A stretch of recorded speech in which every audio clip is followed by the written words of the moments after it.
Ahoj, tu je Naty.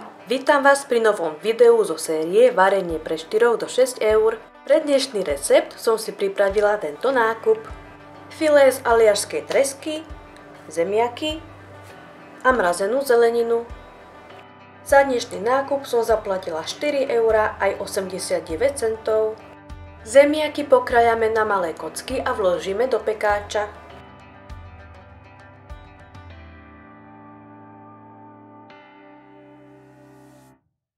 Pridáme zeleninu, olej,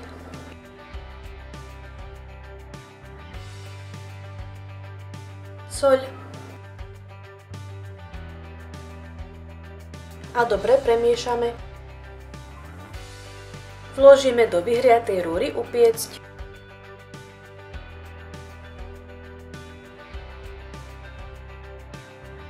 Počas pečenia niekoľkokrát premiešame.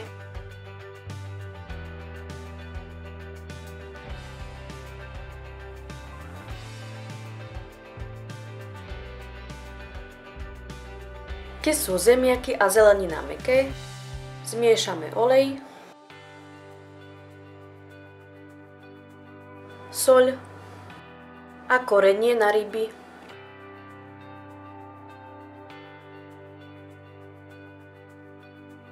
Rybu potrieme pripravenou olejovou zmesou a položíme do pekáča.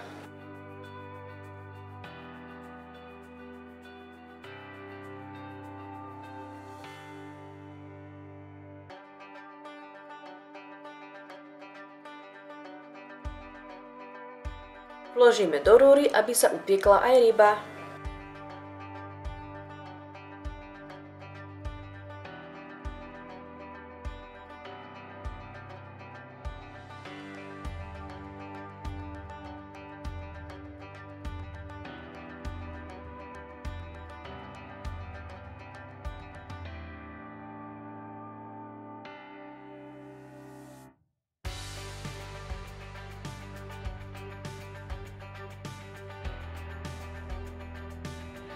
Ďakujem za sledovanie a vidíme sa znova na budúce.